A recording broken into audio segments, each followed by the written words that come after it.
Hello and welcome to Global Eye. I'm Parikshit Luthra, coming to you live from the CNBC TV18 headquarters in New Delhi.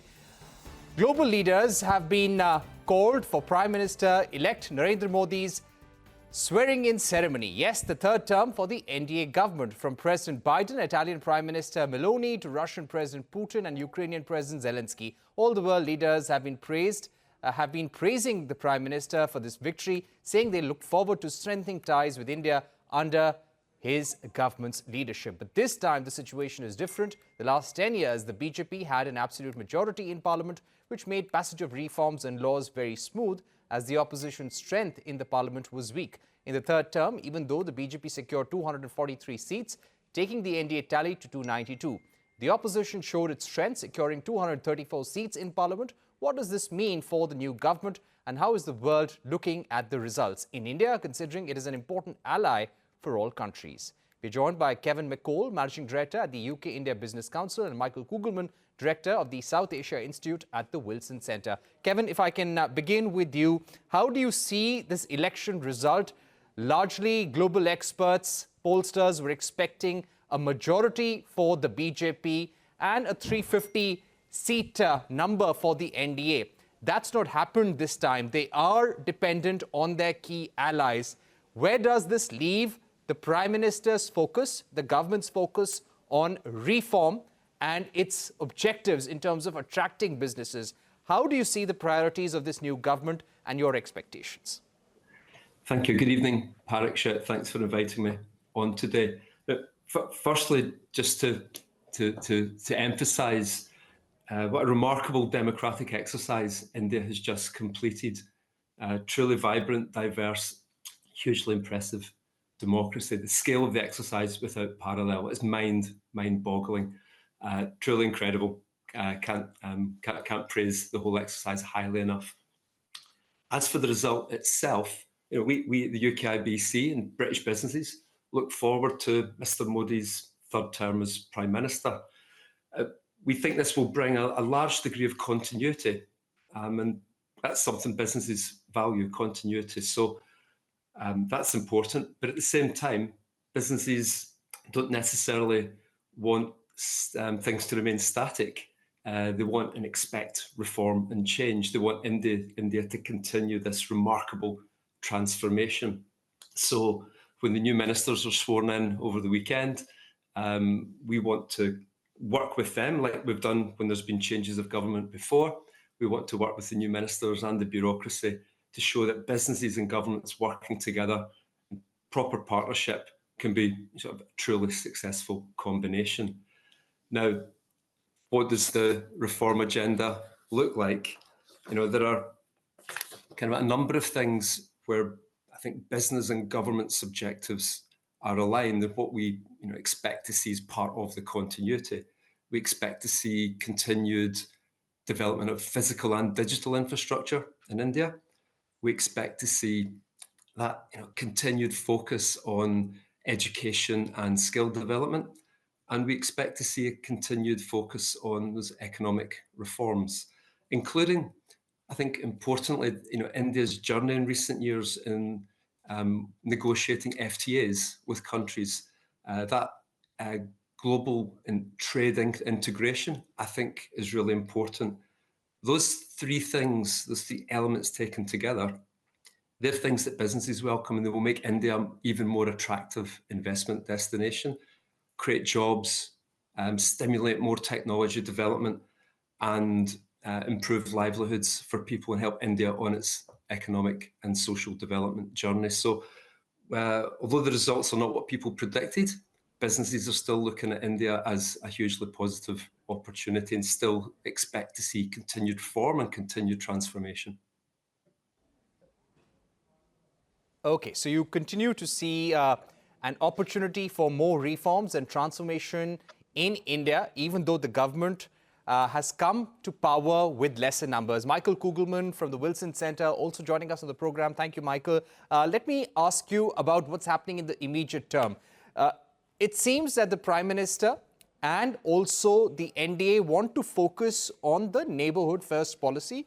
You've got leaders from Bangladesh, Bhutan, Sri Lanka, Nepal, Maldives, Seychelles, who have been invited for the swearing-in ceremony. How do you see the choice of leaders who've been called for the first formal engagement of this government?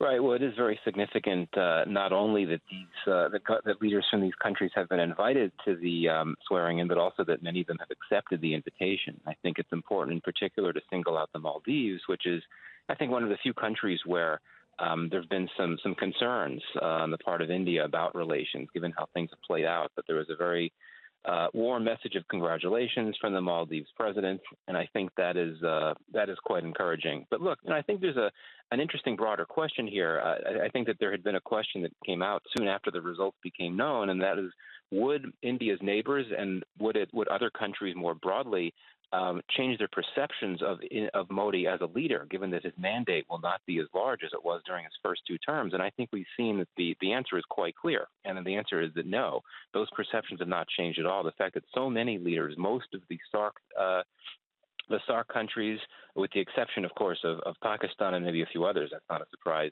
as well as many of India's Western partners in the Middle East and beyond, have all issued congratulations. Some of them came in even before the final results were announced.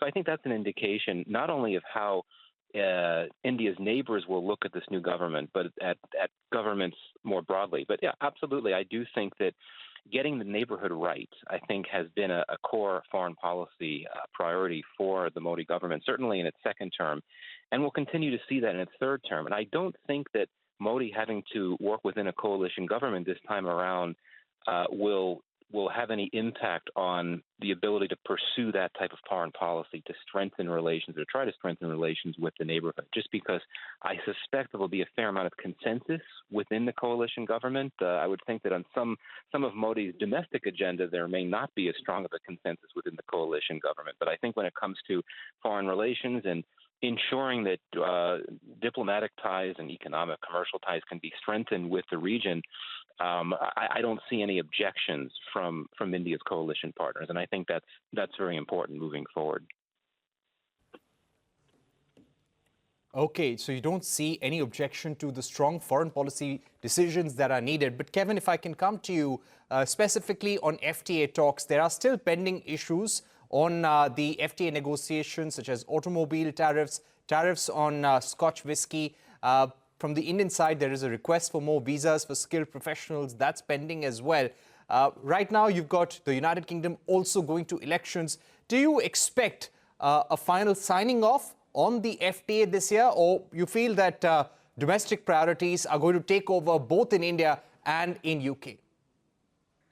A very good question. It's one we've been discussing this week with UKIBC members and a wider group of stakeholders. Expectations remain high for the FTA and that it can be concluded this year. It's important to look at the FTA as a vital element of the wider and strong UK-India partnership. The FTA flowed from the comprehensive strategic partnership that the UK and Indian Prime Ministers signed in just over 3 years ago in May 2021 and supported by a 2030 roadmap. Now, the timing of the Indian general election results just come out this week, and in 4 weeks' time, I think, on the 4th of July, we will have the results of the UK general election. So in early July, we'll have a UK government and an Indian government with fresh 5-year mandates. And we see that as a real opportunity for both countries to sort of revise, refresh, extend that comprehensive strategic partnership. And there are a number of elements that will come through that, I hope, including the FTA, which I'll come to. What we're encouraging both governments to look at is creating a long-term partnership between the UK and India. There's a 2030 roadmap at the moment. We believe that the UK and India should look to form a 2047 roadmap that makes the UK a core partner of India on its journey to being a developed nation by the middle of this century. We also want to see expanded collaboration on technology development and R&D and innovation.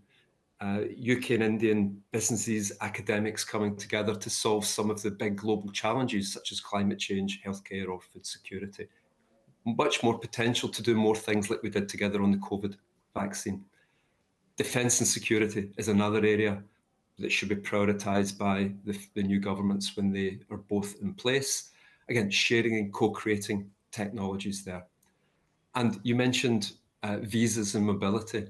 We want to see at the UKIBC a consistent and clear policies and practices in terms of both student mobility and labour mobility between the UK and India. And we want to see more two-way mobility with more UK students and more UK workers spending time in India, making that living bridge that Mr. Modi talks about genuinely a two-way bridge rather than at the moment, which is largely Indians coming and benefiting us in the UK and the UK economy. Lastly, on trade and investment on the FTA, this is a core part of the partnership.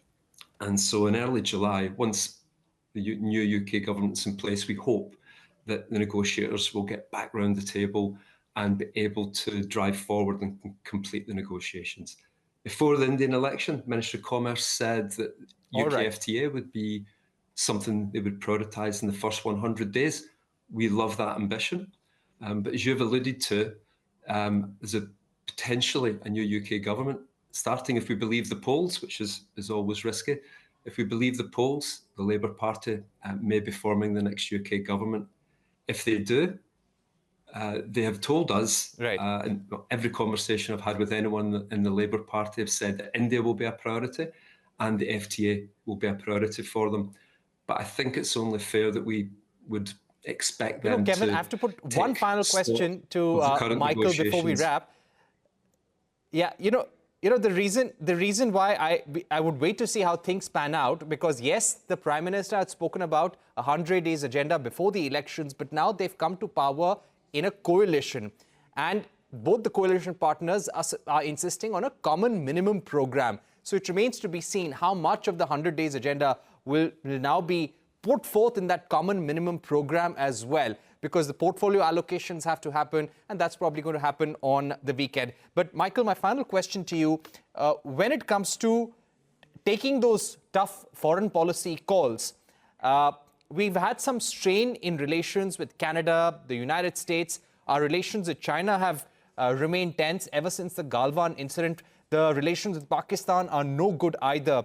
Do you think, considering the coalition pressures, and this is the first time that the Prime Minister would be handling a coalition government, do you get a sense that maybe in the first 2 years, domestic issues, stabilizing the government might be a priority for the Prime Minister, and the NDA would just like foreign policy continuity without any major hiccups?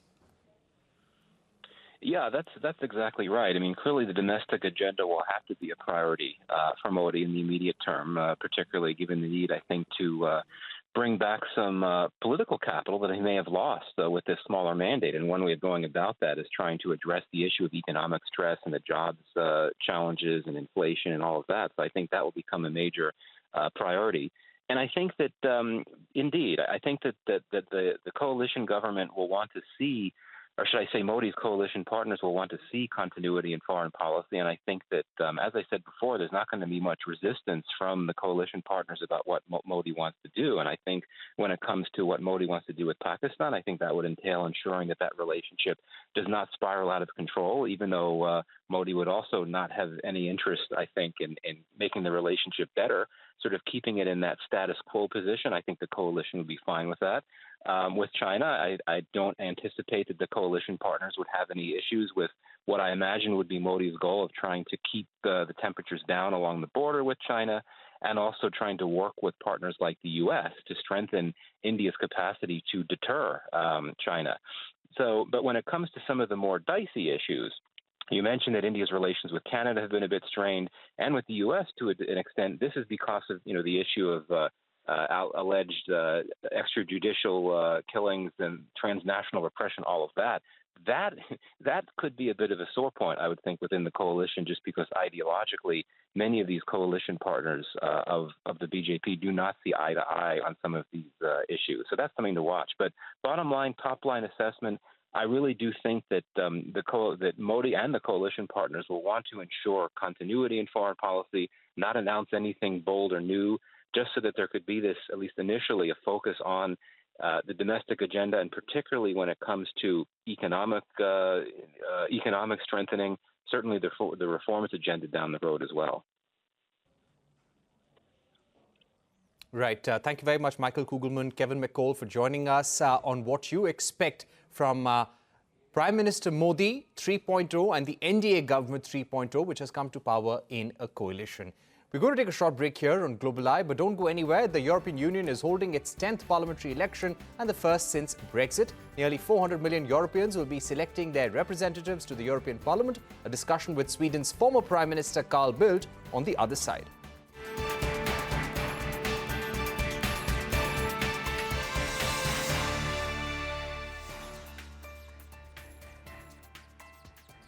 Welcome back. You are watching Global Eye. The European Union is holding its 10th parliamentary election and the first since Brexit. 350 million Europeans across 27 EU countries are voting to select their representatives to the European Parliament. Voting is being held from the 6th June to the 9th of June, and results will be revealed on Sunday once polling stations close in all member states. Election campaigns across EU states were dominated by security and defense matters. Russia's war against Ukraine dominated the discourse. Far-right parties are toppling polls in France, Italy, Netherlands, Belgium, Austria and Hungary. The elections are significant as the EU Parliament has powers to pass laws applicable to all EU members. The election will also determine EU's stand on climate change, migration and greater integration.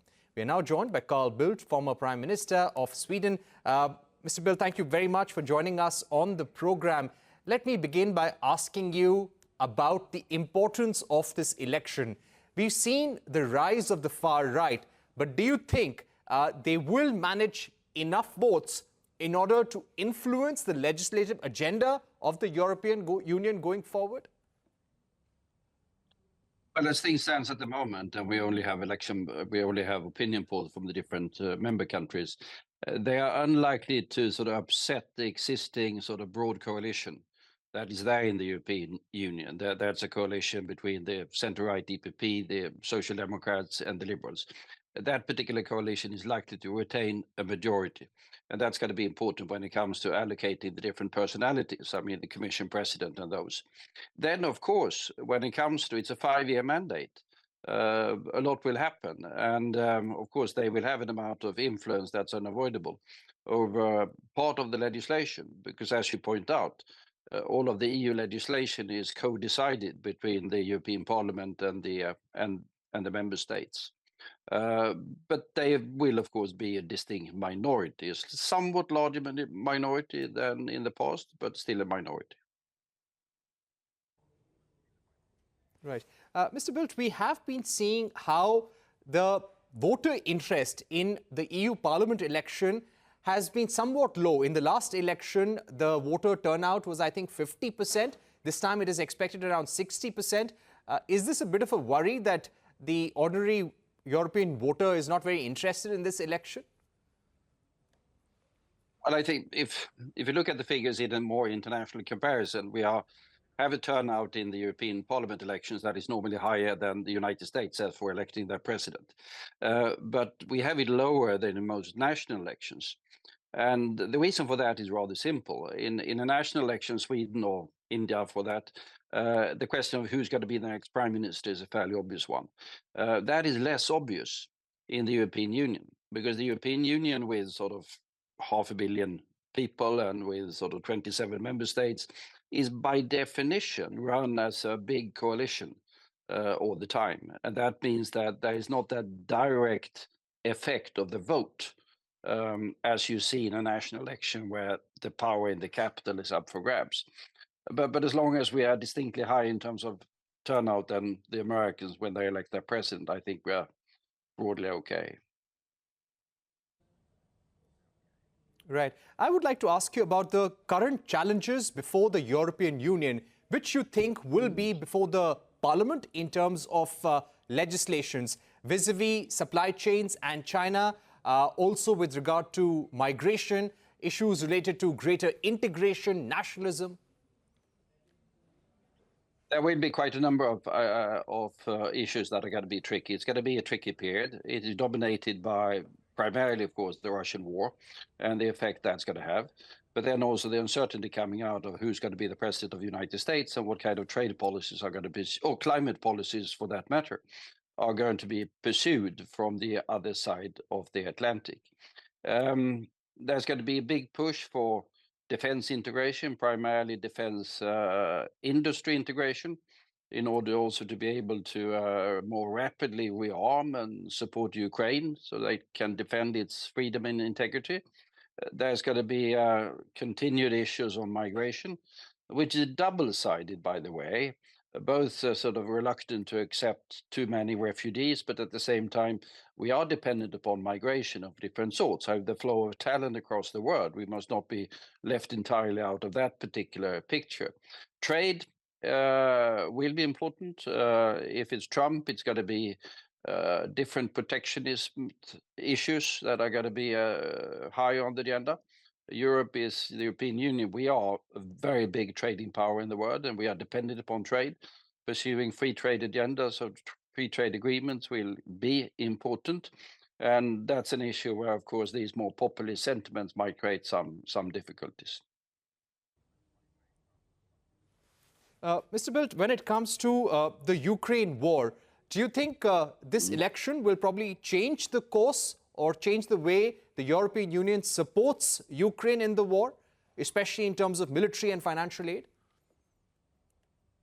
No, I think it's fairly clear if you look, and this is decided to some extent by the European Union, but primarily by the national governments in the Council of Ministers and in the European Council. The European Parliament has a role, but not the decisive one.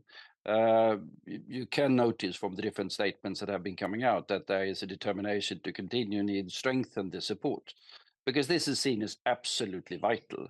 Were Russia to succeed in crushing the independence of Ukraine, not only would we have sort of tens and tens of millions of refugees, we would also have a horrible military confrontation in the heart of Europe. Upsetting security issues both in Europe and globally for quite some time to come. And that determination is there with the European governments. Right. And among the voters and among the polls that have been carried out, what is the view towards business links with China, supply chain resilience on China? US is investing a lot on bringing the semiconductor ecosystem back into the United States. Is there clamor within the European Union to also do that, to diversify more and pull out of China, or nothing of that sort at this juncture? Well, on the semiconductor supply chain, it's primarily a question, I understand, of diversifying out of Taiwan. The Americans are moving from Taiwan to Arizona, whatever is going to be the meaning of that. There are corresponding efforts going on in Europe as well. I think in the order of 50 billion euros invested in new fabs for different semiconductors. I think still the most advanced ones are going to continue to come out of Taiwan, but the diversification is ongoing.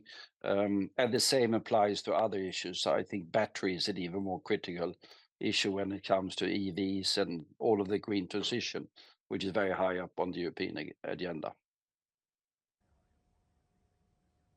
Right. My final question, Mr. Bildt, if you could give us a sense of how you view the election outcome in India.